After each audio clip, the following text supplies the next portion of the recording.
The Great Smog of London in December of 1952 was one of the deadliest environmental disasters in modern history. Now, London has a reputation of being very foggy, but this was smog. Smog is a combination of both smoke and fog. It was a perfect storm of industrial pollution, vehicle emissions, and weather conditions. It resulted in a dense smog that blanketed the city for 5 days. The consequences of the smog were devastating. Thousands of people suffered from respiratory illnesses, and thousands more died because of the pollution. The Great Smog was highlighted in Season 1 of The Crown. It depicted the very real devastation Londoners faced. The smog was intensified by a period of unusually cold weather in London at the time. It led to people burning more coal to heat their homes. Businesses within the city also contributed to the pollution, with factories emitting large amounts of smoke and particulate matter into the air. Additionally, the high levels of vehicle traffic in London at the time added to the pollution, as cars and buses released exhaust fumes containing harmful pollutants. As the cold weather persisted, the pollution in London began to accumulate, creating a thick haze that enveloped the city. The lack of wind and atmospheric conditions prevented all this pollution from dispersing, causing it to linger over London for several days. As the smog became thicker, visibility decreased dramatically, making it difficult for people to see more than a few feet ahead of them. The health impacts of the smog were immense and severe. The pollution caused respiratory problems such as coughing, wheezing, shortness of breath, particularly among vulnerable people such as elderly, young children, and anyone with a pre-existing health condition. Hospitals were overwhelmed with patients suffering from respiratory illnesses, and medical professionals struggled to provide adequate care for those in need. The mortality rate in London skyrocketed during the smog event, with thousands of people dying because of the pollution. Many of the deaths were attributed to respiratory illnesses worsened by the exposure to the toxic air. Morgues became overwhelmed with bodies, and there was even a shortage of coffins to accommodate the deceased. The smog also had significant economic consequences to London. Businesses were forced to close their doors, and transportation systems ground to a halt as the city became paralyzed by the pollution. The British government initially downplayed the severity of the smog, attributing it to a natural phenomenon rather than acknowledging the role of human activities in causing the pollution. However, as the crisis worsened and the death toll continued to rise, the government was forced to take action. Emergency measures were implemented, including the distribution of masks and respirators to the public, and steps were taken to address the root causes of the pollution. In the early morning, smog descended upon London, enveloping the city in a dense haze. Visibility dropped to dangerously low levels, to the point where people couldn't even see their own feet. The air took on a foul odor of burning coal and industrial fumes. There was now an impact on the transportation systems as buses, trains, and trams struggled to navigate through the thick fog. Drivers found themselves disoriented, unable to see the road ahead. Accidents were becoming commonplace, and there was more and more chaos on the streets. Now, by mid-morning on the first day, reports already began to emerge of people falling ill due to the smog. Hospitals across the city were overwhelmed with patients suffering from these respiratory problems. In addition, they had eye irritation and nausea. The elderly and young children were particularly susceptible to illness because they had delicate respiratory systems and were unable to cope with the toxic air. Authorities scrambled to respond to the unfolding crisis, but their efforts were hampered by the sheer scale of the disaster. Medical supplies ran low, and hospitals struggled to handle the influx of patients. The government issued warnings advising people to stay indoors and avoid all unnecessary exposure to the smog. By mid-afternoon, mere hours after it all began, the city began to look like a ghost town. Schools and businesses closed their doors, and people retreated to the safety of their homes. The streets were eerily quiet, with the exception of the occasional coughing heard echoing through the fog. As night fell and darkness consumed the city, the smog took an even more sinister quality. Streetlights struggled to penetrate the thick haze and cast an eerie shadow on the deserted streets. The city was plunged into darkness, adding a sense of fear and uncertainty gripping the people of the city. As the first day of the smog of London came to a close, the city found itself in the midst of a full-blown crisis. The hospital's resources stretched to the breaking point. Thousands were sick, and many already succumbed to the deadly effects of the pollution. Little did Londoners know the worst was yet to come. As the sun rose on the second day, the city awoke to find a scene of devastation. The smog, which had blanketed the city for over 24 hours, showed no signs of dissipating. Instead, it hung thick and heavy in the air, casting a cloud over the entire city. As Londoners emerged from their homes, they were met with the same dismal sight. Streets shrouded in a dense fog of pollution. Visibility remained low, and the air was still thick with the same smell of coal and fumes. The health impacts of the smog continued to intensify. Patients waited to be admitted to the already overwhelmed hospitals. Illnesses like bronchitis and pneumonia were rampant. Medical professionals worked tirelessly to treat the sick, but their efforts were often in vain. The smog wreaked havoc on the city's economy, disrupting the transportation systems and forcing businesses to keep their doors closed still. Factories and industrial plants were unable to operate in the hazardous conditions.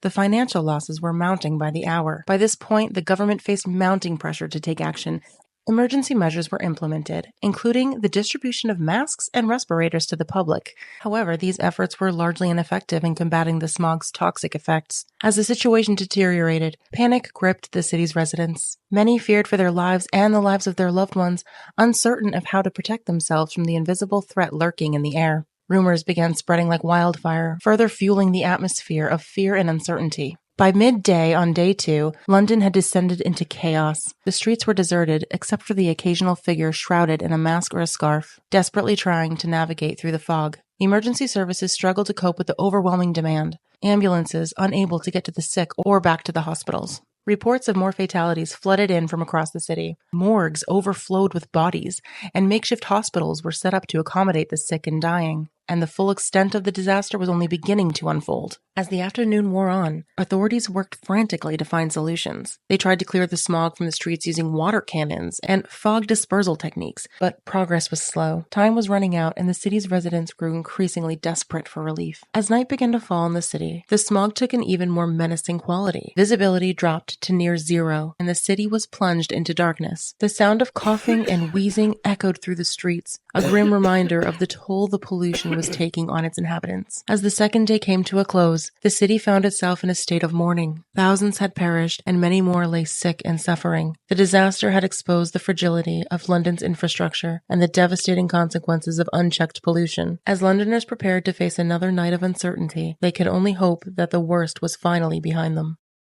The third day of the Great Smog of London dawned with little relief in sight. The city remained engulfed in this thick haze of pollution. Streets were covered in darkness and despair. As Londoners emerged from their homes once again, they were met with the same grim reality. It was a city absorbed by a deadly environmental catastrophe. Despite being the third day, the smog showed no signs of clearing. Visibility was incredibly low, and the air was just as thick with toxic pollutants. The sun struggled to penetrate the thick haze, casting a sickly orange glow over the city. The government faced even stronger pressure to take decisive action in response to this crisis. As the situation worsened, public outcry grew louder. Londoners demand answers from their elected officials, questioning how such a disaster could have been allowed to occur. Anger and frustration boiled over as people struggled to make sense of the chaos unfolding around them. London teetered on the brink of collapse. The death toll continued to rise relentlessly. As the afternoon wore on, authorities raced against time to find a solution. As the third day drew to a close, the city found itself in the grip of an unprecedented environmental catastrophe.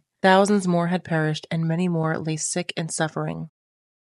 The fourth day began with desperation hanging heavy in the air. Much like day 3, the city remained engulfed in this thick pollution, and people struggled to cope with the ongoing crisis. As Londoners emerged from their homes once again, they were faced with another day of uncertainty and fear. The morning brought little relief that had immersed the city for days. People opened their curtains to be met with an amber shade of haze at their windows. No news and no hope for an end in sight. Public outcry reached a fever pitch as anger and frustration boiled over. Londoners were still in demand for answers, and they were growing angrier by the hour. The streets echoed with the sound of protests as people vented their frustrations at the authorities' handling of the crisis. When the fourth day ended, the city found itself feeling hopeless, yet terrified, sick and angry. The clock was ticking, and the city's residents grew increasingly desperate for relief. With each passing minute, another victim or two were claimed by the smog. The fifth and final day of the Great Smog of London began with a mixture of relief and apprehension. After days of being shrouded in a thick haze of pollution, there was a glimmer of hope that the crisis was finally coming to an end. However, the toll of the disaster was already enormous, with thousands dead and many sicker and suffering. As Londoners emerged from their homes once again, they faced the daunting task of rebuilding their shattered city and coming to terms with the devastating consequences of the smog. As the sun rose over London, there were tentative signs that the smog was beginning to lift.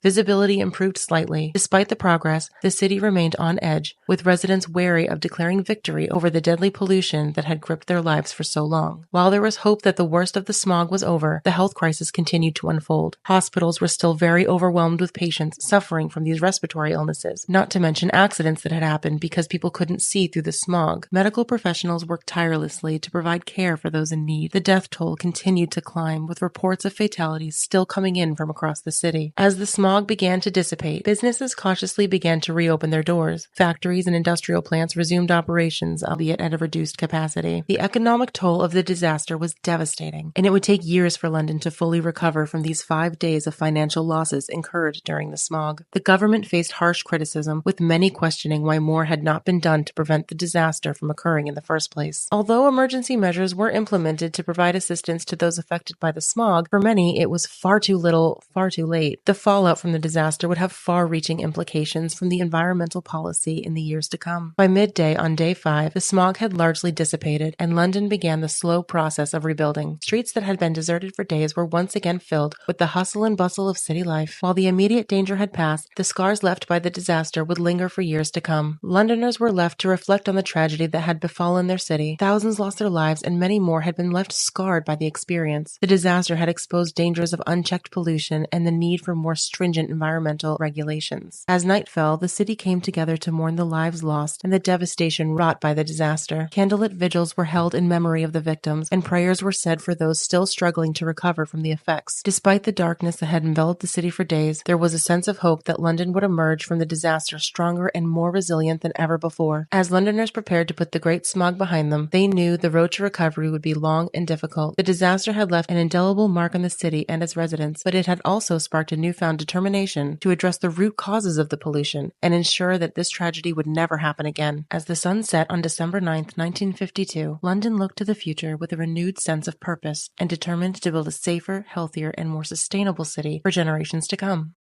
The aftermath of the Great Smog of London was profound, with lifelong consequences that reverberated throughout the city and beyond. In the wake of the disaster, Londoners grappled with the devastation brought by the pollution and the need for urgent action to prevent such a tragedy from ever occurring again. The most immediate and tragic consequence was the staggering loss of life and the widespread health impacts suffered by those who survived. In the end, it was estimated that over 12,000 people had died as a result of the smog, and many survivors experienced health problems that lasted the rest of their lives, including chronic respiratory conditions and cardiovascular diseases. The Great Smog of London served as a wake-up call for both public and policymakers regarding the dangers of air pollution. The disaster brought attention to the urgent need to address environmental issues and implement measures to protect public health. It sparked a renewed awareness of the impact of industrial emissions, vehicle exhaust, and domestic coal burning on air quality and human well-being. In response to the smog crisis, the British government enacted several changes to improve air quality and reduce pollution levels. The Clean Air Act of 1956 was one of the most significant pieces of legislation to emerge from the disaster. It introduced strict regulations on emissions from industrial processes and domestic heating,